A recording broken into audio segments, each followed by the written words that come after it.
안녕하십니까. 독서하는 마라토너 박종필입니다. 이곳 잠실 롯데월드타워 앞에서 촬영하고 있습니다. 자, 123층 555m 높이 기준 세계 5위 규모 OECD 국가 38개 회원국 중에서는 가장 높은 빌딩 롯데월드타워를 촬영하고 있습니다. 자, 어제부터 오늘 새벽까지 전국적으로 비가 많이 내렸는데요. 현재는 비가 그친 상태입니다.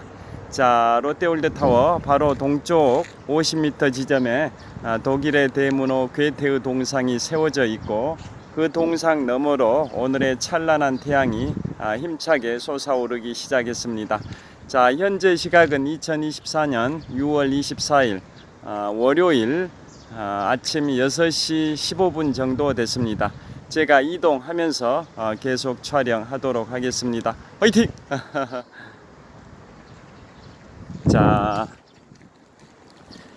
내일이면 6.25 한국전쟁 발발 74주년입니다. 자, 이번 6월달은 호국 보훈의 달이기도 한데요. 자, 오늘 제가 내일 6.25 한국전쟁 발발 74주년을 하루 앞두고, 오늘은 인류의 역사라는 건 전쟁의 연속이다라는 생각이 절로 드는데요. 보통 전쟁이라는 것은 주변 국가들과 많이 전쟁을 치르는 게 일반적인 현상이었다라는 거 다 잘 아실 거고요. 자, 그래서 오늘은 6.25 한국전쟁 발발 74주년을 하루 앞둔 시점에서 제가 세계 3대 해전에 관하여 소개해 드리려고 합니다. 자, 세계 3대 해전이라고 하면 기원전 480년 제3차 페르시아 전쟁 당시에 발생됐던 살라미스 해전, 두 번째는 서기 1588년 8월 8일에 발생했었던 칼레 해전, 세 번째는 1805년 10월 21일에 발생했던 그 유명한 트라팔카르 해전입니다. 이상이 살라미스 해전, 칼레 해전, 트라팔카르 해전, 이 이상 세 가지 해전이 세계 3대 해전이고요. 세계 4대 해전을 하면 임진왜란 당시 1592년 음력 7월 8일에 발생했던 한산도 대첩을 포함시키기도 합니다. 자, 그래서 오늘은 세계 3대 해전을 순차적으로 소개해 드리려고 하는데요. 제가 어제 밤에 넷플릭스에서 영화 제목이 300 제국의 부활을 봤습니다. 자, 영어로는 300 Rise of an Empire, 즉 300 제국의 부활이라는 영화인데요. 그 영화는 지금부터 10년 전인 2014년에 개봉이 됐었습니다. 자, 우리나라에서는 동원된 관객이 약 한 160만 밖에 안 되긴 했었는데요. 전 세계적으로는 흥행했었던 영화입니다. 그리고 전편인 영화 300은 2007년에 개봉됐고, 우리나라에서는 관객 동원이 약 290만 정도 됐었던 영화입니다. 자, 그래서 어제 봤던 영화에도 살라미스 해전이 매우 흥미진진하게 묘사가 된 대목이 있었습니다. 자, 자, 여기 신호가 곧 바뀔 것 같아서 좀 뛰어가 보도록 하겠습니다.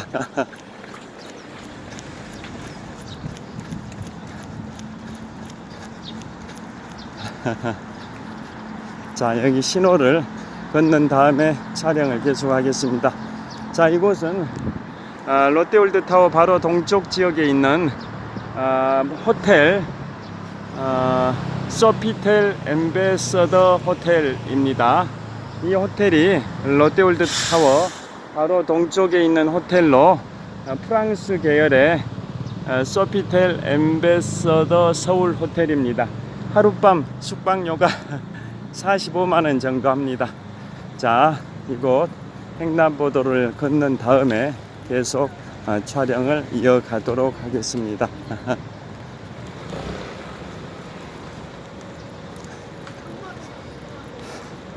자, 그래서 2007년에 개봉된 영화 300은 워낙 유명한 영화이고요.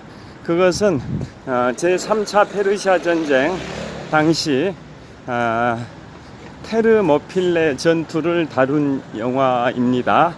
그 다음에 제가 어젯밤에 봤었던 영화 2014년에 개봉된 영화 300 제국의 부활은 제3차 페르시아 전쟁 당시 살라미스 해전을 다룬 영화입니다.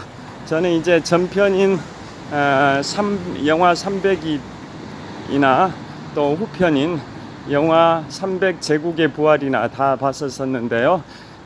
둘 다 기원전 480년에 발생했던 제3차 페르시아 전쟁 관련이고, 영화 300이 다룬 그 테르모필레 전투는 그리스 본토 육지에서 발생이 됐던 전투인 반면에 영화 300 제국의 부활은 같은 기원전 480년 제3차 페르시아 전쟁 당시 그리스 남서부의 살라미스 해협에서 발생됐다라는 그 차이만 있을 뿐이지 둘 다 기원전 480년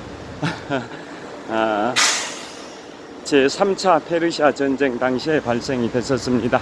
그래서 제가 아까 모두에서도 말씀드린 것처럼 전쟁이라는 것은 주변 국가와 발생하는 게 일반적인 현상이고 대부분의 세계의 전쟁이 다 그런데요. 자, 그래서 우선 페르시아 전쟁이 1차, 2차, 3차에 걸쳐서 전개가 됐었는데요. 페르시아 전쟁을 간단히 말씀드리도록 하겠습니다. 자, 페르시아는 지금의 이란의 전신이죠. 이란의 전신이 바로 페르시아인데요.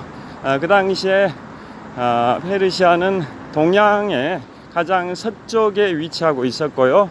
같이 싸웠던 그리스는 서양의 가장 동쪽에 위치하고 있어서 서로가 강력한 패권 경쟁을 펼치는 과정에서 페르시아 전쟁이 발생됐고, 그 페르시아 전쟁이 바로 동양의 가장 서쪽에 있는 페르시아와 서양의 가장 동쪽에 있는 그리스 간에 격돌했던 세계의 전쟁, 그 당시로 치면 요즘으로 치면 세계 전쟁, 뭐 1차, 제2차 세계대전처럼 그 당시로 친다면 세계 전쟁에 버금가는 그러한 대규모 전쟁이라고 볼 수가 있는데요. 먼저 그 페르시아 전쟁이 1차, 2차, 3차에 걸쳐서 전개됐는데요. 1차 페르시아 전쟁은 기원전 492년에 발생이 됐고, 그것은 서로 간에 치열한 전쟁이라기보다는 어떻게 생각하면 탐색전에 불과한 게 아닌가라는 생각이 듭니다. 왜냐하면 침공했던 페르시아가 그리스 본토까지 유린하진 못한 그러한 전쟁이 바로 기원전 492년의 제1차 페르시아 전쟁이고요.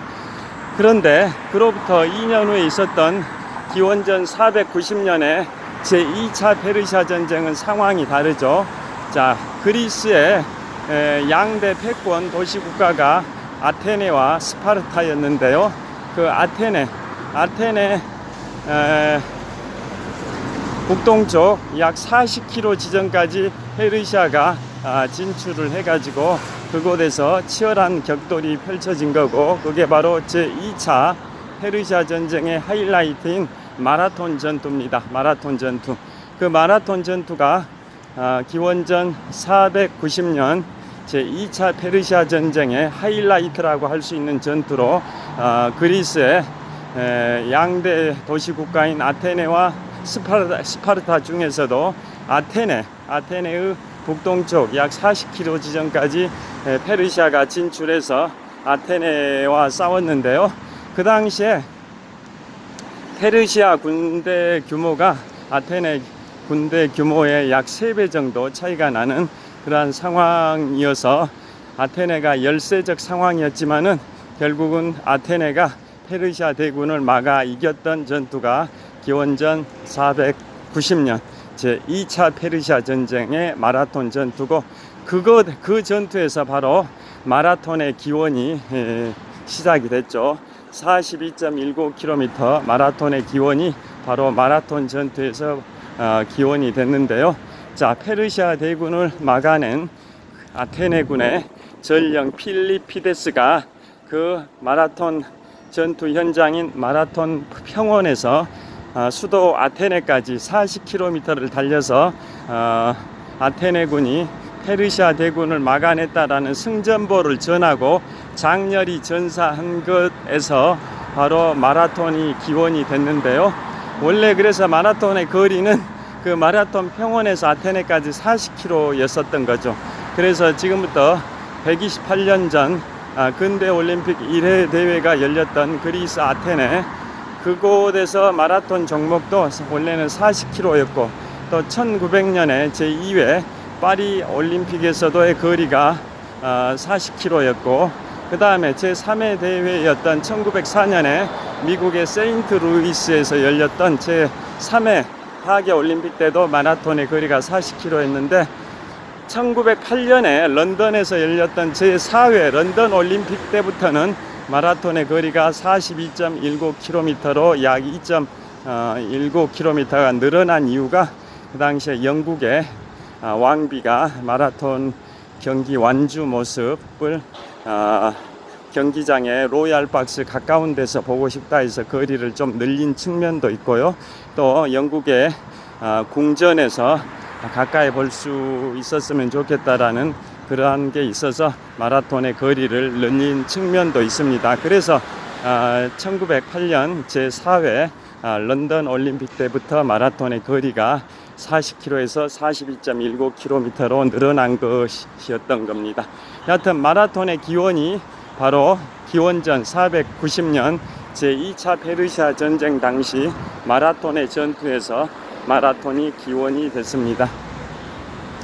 자, 여기에서 이제 올림픽 몽촌토성역 평화의 문 입구 지하 보도를 이용해서 몽촌토성 앞 삼거리를 통과하도록 하겠습니다. 자, 그래서 그 마라톤 전투에서 아테네군이 페르시아 대군을 막아내서 사실상 제2차 페르시아 전쟁은 그리스의 승리로 마무리됐었는데요. 그때 활약했던 인물이 있습니다. 그 마라톤 전투에서 맹활약을 했던 사람이 아테네군의 테미토스 클레스라는 그 용사가 탄생이 됩니다. 그 테미토스 클레스라는 그 용사가 그 당시에 페르시아 대군의 총사령관인 바로 그 유명한 페르시아의 황제, 페르시아의 왕인 다리우스 1세를 활로 쏴가지고 맞춰서 죽여버립니다. 자, 그 당시에 아테네군의 용사인 테미토스 클레스가 바로 침략 국가의 최고 지도자인 다리우스 1세 황제를 활을 쏴가지고 맞춰서 죽여버리고, 그것을 옆에서 지켜본 다리우스 1세의 아들, 바로 그 유명한, 자, 여기 크세르크세스 아들 크세르크세스가 그걸 지켜보고 원한을 품게 되고, 그 크세르크세스가 바로 10년 후인 기원전 480년에 제3차 페르시아 전쟁을 일으킵니다. 자, 이곳 올림픽공원의 정문 역할을 하는 평화의 문 광장입니다. 자, 평화의 문 광장, 현재 기온은 23도, 습도는 87%라고 저기 전광판에 나와 있습니다. 자, 현재 기온은 23도, 습도는 87% 라고 표시되어 있는 전광판이 있고요. 자, 이곳 올림픽공원의 정문 역할을 하는 평화의 문 광장이고, 저기 평화의 문 너머로 오늘의 찬란한 태양이 솟아오르고 있습니다. 자, 현재 시각이 현재 시각은 2024년 6월 24일 월요일 아침 6시 30분입니다. 계속 이동하면서 촬영하도록 하겠습니다. 화이팅! 자, 제2차 페르시아 전쟁이었던 기원전 490년 마라톤 전투에서 아테네의 용사인 테미토스콜레스가 그 침략국의 수계인 다리우스 1세 황제를 활을 쏴가지고 맞춰 죽여버리고, 그걸 바로 옆에서 지켜본 다리우스 1세의 아들인 크세르크세스가 엄청난 원한 분노를 품게 되고, 일단 제2차 페르시아 전쟁에서는 페르시아가 퇴각을 하지만은 6년의 준비를 거쳐서 크세르크세스가 다시 침략을 해오는데요. 그게 바로 기원전 480년 제3차 페르시아 전쟁입니다. 자, 제2차 페르시아 전쟁이 종결된 때로부터 딱 10년이 지난 기원전 480년에 페르시아가 제3차 페르시아 전쟁을 일으키는데요. 자, 그 제3차 페르시아 전쟁에서 두 개의 명전투가 발생이 되죠. 그게 바로 육지에서는 그리스의 북쪽에 있는 테르모필레라는 지역에서 바로 스파르타의 왕이 300명의 최정예 결사대를 이끌고 가서 페르시아의 100만 대군을 막으려고 했습니다마는 그야말로 중과부적인 상황에서 스파르타의 300명의 최정예 용사들은 장렬하게 전사를 했던 게 바로 테르모필레 전투, 기원전 480년에 발생이 됐고요. 그걸 그린 영화가 바로 2007년에 개봉된 영화 300입니다. 300. 자, 그런데 그 스파르타 국왕의 300명의 최정예 용사들의 그 헌신과 그 희생이 그냥 희생으로 끝나버리는 게 아니라 그리스의 전 도시 국가들에게 강력한 메시지를 남기게 됩니다. 그리스의 도시 국가들이 뭉쳐야 된다. 뭉쳐서 페르시아의 그 침략에 맞서 싸워야 된다. 라는 강력한 메시지를 던지게 된 게 바로 제3차 페르시아 전쟁 당시에 테르모필레 전투고요. 그 영향을 받아서 바로 그리스의 도시 국가들이 다시 뭉치게 되죠. 대표적으로 양대 도시 국가였던 아테네와 스파르타가 연합을 하게 되고, 다른 도시 국가들도 가세해 가지고 드디어 그리스 연합 함대가 결성이 돼서 기원전 480년 9월 23일에 그리스의 남서부 살라미스 해협에서 발생됐던 그 유명한 해전이 세계 3대 해전 중에 첫 번째 해전입니다.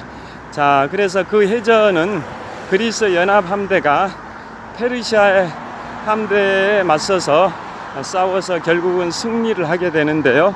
그 당시 역사가인 헤로도투스의 기록에 따르면 그 당시 그리스 연합 함대의 함정은 약 370여 척이었고, 반면에 페르시아 함대의 함정은 900척에서 1200척 정도 된다라고 추산이 됩니다. 그러니까 한 3대 1의 압도적인 병력 함대 규모 차이인데요. 그리스 연합함대가 약 370여 척의 함정, 이에 맞서는 페르시아 함대는 900에서 1200척 정도의 함대니까 페르시아가 그리스보다 약 3배 정도 함정 숫자가 많았던 우세적 상황이었지만, 결국은 제2차 페르시아 전쟁 당시 마라톤 전투의 영웅이었던 아테네의 장군 바로 테미토스 클레스의 활약으로 인해 가지고 살라미스 해전에서 바로 그리스 연합함대가 페르시아 대군을 꺾어버리게 됩니다. 그러니까 그 아테네의 장군 테미토스 클레스는 제2차 페르시아 전쟁 당시 마라톤 전투의 영웅이자 제3차 페르시아 전쟁 당시 살라미스 해전의 영웅이기도 합니다. 그걸 그린 영화가 2014년에 개봉된 영화 300 제국의 부활이고, 그 영화를 제가 어제 밤에 넷플릭스를 통해서 재밌게 봤습니다. 자, 이상 소개해드린 게 세계 3대 해전 중에 하나인 기원전 480년에 발생된 제3차 페르시아 전쟁 당시의 살라미스 해전을 말씀을 드렸습니다. 자, 지금부터는 이제 두 번째 세계 3대 해전 두 번째가 바로 서기 1588년 칼레 해전입니다. 자, 서기 1588년이면 우리나라 임진왜란이 발생되기 딱 4년 전입니다. 우리나라 임진왜란이 발발하기 딱 4년 전인 1588년에 칼레 해전이 세계 3대 해전 중에 두 번째인데요. 또 칼레 해전은 범선 시대의 시작을 알린 전투입니다. 자, 지금은 해군들의 선박이 수천 년 동안 동력이 발전이 돼 왔는데요. 아주 과거에는 노를 저어서 전투를 하는 그러한 노선시대라고 하죠. 노선시대. 배에서 노를 저어가지고 추진 동력을 발생시키는 그런 군함, 함정들, 그 시대를 노선시대라 하고, 노선시대의 마지막 전투가 1571년의 레판토 해전입니다. 1571년 임진왜란이 발발하기 약 21년 전인 1571년에 레판토 해전이 노선시대의 마지막 전투고, 반면에 그로부터 17년 후에 발생된 1588년에 세계 3대전 중에 하나인 칼레 해전은 범선시대의 시작을 알리는 전투입니다. 범선, 돛범자 해가지고 돛담배, 돛의 힘으로 추진 동력을 발생시키는 게 범선인데요. 범선 시대의 시작에 해당되는 전투가 바로 1588년에 세계 3대전 중에 하나인 칼레 해전이고, 좀 이따 말씀드릴 세계 3대전 중에 마지막인 1805년 10월 21일의 트라팔칼 해전은 범선 시대의 마지막 전투입니다. 범선 시대의 마지막 전투가 1805년 10월 21일에 트라팔칼 해전이고요. 반면에 범선 시대의 시작에 해당되는 전투가 1588년 칼레 해전입니다. 자, 그래서 칼레 해전을 소개해드리면, 그건 결국은 영국과 스페인이 격돌했던 그 해전이 칼레 해전입니다. 자, 대항해 시대의 세계 최강자는 스페인의 무적 함대였죠. 스페인어로는 아르마다 인벤시블레라 해가지고 스페인어로 무적 함대란 뜻인데요. 세계 최강의 무적 함대를 가지고 있던 스페인이 막 해양 국가로 발돋움하고 있는 영국을 침공하기 위해서 프랑스의 북서부 해안 노르망디 근처의 칼레항에다 스페인의 함대들이 대기를 하고 있었고, 이제 바로 영불 해협을 통과해서 영국을 점령하려고 했었는데요. 그런데 바로 그 당시에 스페인의 국왕은 펠리페 2세였고 영국의 국왕은 그 유명한 엘리자베스 1세 여왕이었는데요. 자, 무적함대, 스페인의 무적함대를 이끌었던 스페인의 국왕 펠리페 2세, 그 이름을 따서 필리핀이라는 국가 이름이 정해졌습니다. 그 당시 스페인의 펠리페 2세 국왕 시절에 5대양 6대주의 식민지를 개척하는 과정에서 바로 필리핀을 식민지로 개척을 했습니다. 그래서 그 당시에 국왕이었던 펠리페 2세의 이름을 따서 필리핀의 국가명을 필리핀이라고 칭하게 됐습니다. 여하튼 스페인의 무적 함대를 이끌었던 스페인의 국왕은 펠리페 2세고요. 반면에 영국의 국왕은 엘리자베스 1세 여왕입니다. 헨리 8세의 두 번째 부인이었던 엠블린의 딸이 바로 엘리자베스 1세 여왕이라는 거 다 아실 겁니다. 자, 그래서 그 칼레, 프랑스 북서부 해안인 칼레항에 스페인의 무적 함대가 정박을 하고 있었습니다. 정박을 하고 있었는데 바로 영국의 엘리자베스 1세 국왕이 해적 출신의 프랜시스 드레이크를 영국의 사령관으로 임명을 하죠. 해적 출신의 프랜시스 드레이크를 영국의 해군 사령관으로 임명해서 귀족 칭호까지 부여를 하죠. 그래서 프랜시스 드레이크 경이라고 하는데요. 그 프랜시스 드레이크 경이 주도해가지고 결국 영국의 함대는 프랑스 북서부 해안 칼레항에 대기하고 있었던 스페인의 무적 함대, 스페인어로 아르마다 인벤시블레를 다 불태워버리게 되죠. 그런데 그 불타버린 스페인의 함대의 그 피해는 규모가 그래 크진 않았지만 스페인의 그 함대가 스페인으로 퇴각하는 과정에서 강력한 태풍을 두 번이나 만납니다. 그래서 그 태풍으로 인해서 스페인의 함대, 무적함대 아르마다 인벤시블레 그 함정이 한 81척 정도가 또 침몰을 하게 됩니다. 그 피해가 바로 더 컸던 겁니다. 그래서 결국은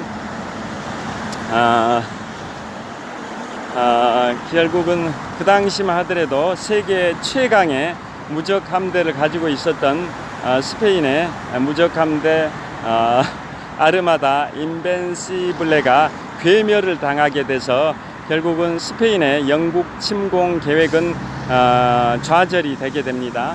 자, 신호가 파란불로 바뀌었습니다. 이동하면서 계속 촬영하도록 하겠습니다. 자, 이곳 제가 통과하는 구역이 우리나라 5대 대형 병원 중에 하나인 서울 아산병원 방향을 촬영하고 있는데요. 이곳 사거리에서 북쪽으로 약 400m 지점에 서울 아산병원이 있습니다. 자, 제가 계속 천호역 방향으로 이동하면서 촬영하고 있습니다. 자, 그래서 1588년 칼레 해전에서 영국의 엘리자베스 1세 여왕이 그 당시에 세계 최강 해양 국가였던 스페인의 펠리페 2세의 무적 함대를 괴멸시켜 버렸습니다. 그래서 스페인의 영국 침공 계획은 좌절이 됐었습니다. 그게 세계 3대 해전 중에 두 번째 해전인 1588년 8월 8일에 발생했던 칼레 해전입니다. 그 다음에 그래가지고 영국에 승리했던 영국의 엘리자베스 2세는 이제 영국을 해양 국가로 발돋움할 수 있는 발판을 닦은 여왕으로 평가를 받습니다. 자, 그 다음에 세계 3대전 중에 마지막 세 번째가 바로 1805년 10월 21일에 발생했던 트라팔카르 해전입니다. 자, 그 해전은 아까 말씀드린 것처럼 범선시대의 마지막 전투인데요. 그 해전은 그 1805년이니까 지금부터 219년 전입니다. 지금부터 219년 전 1800년도 초기에 유럽 열강을 점령했던, 유럽을 석권했던 인물이 바로 그 유명한 프랑스의 나폴레옹 보나파르트인데요. 나폴레옹 보나파르트가 그 당시 1804년 12월 2일에 스스로 황제의 자리에 오르죠. 프랑스 제국의 나폴레옹 1세 황제의 자리에 오르는데요. 그 이듬해였던 1805년 10월 21일에 드디어 유럽의 대부분의 지역을 나폴레옹이 점령을 했는데 영국만은 점령을 못했었죠. 그래서 이제 나폴레옹이 영국을 점령하기 위해서 프랑스 북서부 볼레뉴 항구에다 지상군 18만 명의 병력을 대기시키고 영국 상륙을 준비를 했는데요. 영국을 점령하려면 도보 해협, 영불 해협 33km를 건너가야 되는데 그 당시에 세계 최강 해양 국가는 영국이다 보니까 해상 제해권을 영국이 가지고 있었던 거죠. 그래서 결국은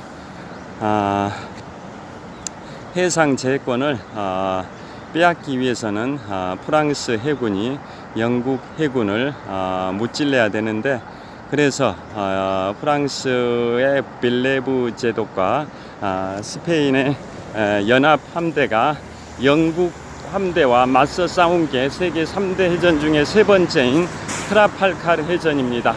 그 트라팔카르는 어느 지역이냐면 스페인의 남서부 트라팔카르 곳이라는 지역입니다. 트라팔카르 곳, 그곳에서 프랑스 남서부 트라팔카르 곳이라는 그곳에서 발생된 전투가 1805년 10월 21일 세계 3대 해전 중에 하나인 트라팔카르 해전인데요. 자, 그곳에서 결국은 영국의 그 유명한 호레이쇼 넬슨 제독이 프랑스 빌레브 제독과 스페인의 연합 함대를 상대로 해전을 치러서 결국은 영국의 해군 총사령관 호레이쇼 넬슨 제독이 전사하면서 영국이 승리했기 때문에 더 값진 전투가 됐습니다. 우리 임진왜란 후에 일어났던 정유재란 당시 음력으로는 1598년 음력 11월 19일에 노량해전에서 충무공 이순신 장군께서 전사하면서 승리하신 전투가 노량해전인데요. 자, 지금 말씀드리고 있는 세계 3대 해전 중에 세 번째인 트라팔카르 해전도 서기 1805년 10월 21일에 영국의 호레이쇼 넬슨 제독이 전사를 하면서 승리했던 전투가 트라팔카르 해전이기 때문에 더욱 값진 전투가 됐습니다. 그래서 거기서 트라팔카르 해전에서 호레이쇼 넬슨 제독이 유언을 남기죠. 유언 뭐라고 남길까요? Thank God I have done my duty. 신께 감사드린다. 나는 나의 의무를 다했다. 그게 바로 세계 3대전 중에 하나인 트라팔카르 해전의 영웅 영국의 호레이쇼 넬슨 제독이 Thank God I have done my duty. 신께 감사드린다. 나는 나의 의무를 다했다. 즉 신께 감사드립니다. 영국이 나 호레이쇼 넬슨 해군 사령관에게 부여한 프랑스와 스페인 연합함대를 막아내라는 그 사명을 임무를 나는 다 했기 때문에 지금 죽어도 여한이 없다. 그런 취지로 Thank God I have done my duty라는 그 유명한 유언을 남기고 호레이쇼 넬슨 제독이 사망했습니다. 그래서 영국의 중심 런던 그 중심에 트라팔카르 광장에는 바로 호레이쇼 넬슨 제독의 동상이 세워져 있고, 그 동상이 호레이쇼 넬슨 제독이 그 프랑스 남서부 트라팔카르를 가리키면서 세워져 있죠. 그게 바로 동상의 기단 높이가 55m인 이유는 그 당시 호레이쇼 넬슨 제독이 탑승했던 사령관의 함정 빅토리호의 돛대의 높이가 55m, 마스트라고 하는데요. 돛대를 마스트라고 하는데요. 그 마스트의 높이가 55m이기 때문에 트라팔카르 광장에 있는 그 호레이쇼 넬슨 제독의 동상 기단 높이가 55m 상징성을 갖고 있습니다. 자, 이제 강동구청역 도착했습니다. 자, 강동구청역 도착을 했고요. 자, 여기 뒤에 보이시죠? 강동구청역 도착을 했습니다. 그래서 지금까지 트라팔카르 해전에 관하여 말씀드렸습니다. 자, 그래서 호레이쇼 넬슨 제독이 Thank God I have done my duty라는 명언을 남기면서 승리를 해서 결국 프랑스 나폴레옹의 영국 침공 계획은 좌절이 됐었습니다. 자, 그래서 지금까지 6.25 한국전쟁 발발 74주년을 하루 앞둔 오늘 현재 시각이 2024년 2월 24일 월요일 아침 6시 49분입니다. 그래서 오늘은 세계 3대 해전인 살라미스 해전, 칼레 해전, 트라팔카르 해전 등에 관하여 말씀을 드렸습니다. 자, 이제 이쪽으로 들어가도록 하겠습니다. 자, 강동구청역입니다. 자, 강동구청역. 자, 강동구청역 보이시죠? 자, 촬영 마치도록 하겠습니다. 한 주가 시작이 되는 6월 24일 월요일 아침인데요. 힘찬 한 주 보내시길 빌겠습니다. 자, 힘찬 한 주 보내시길 빌겠습니다. 시청해 주셔서 감사합니다. 화이팅!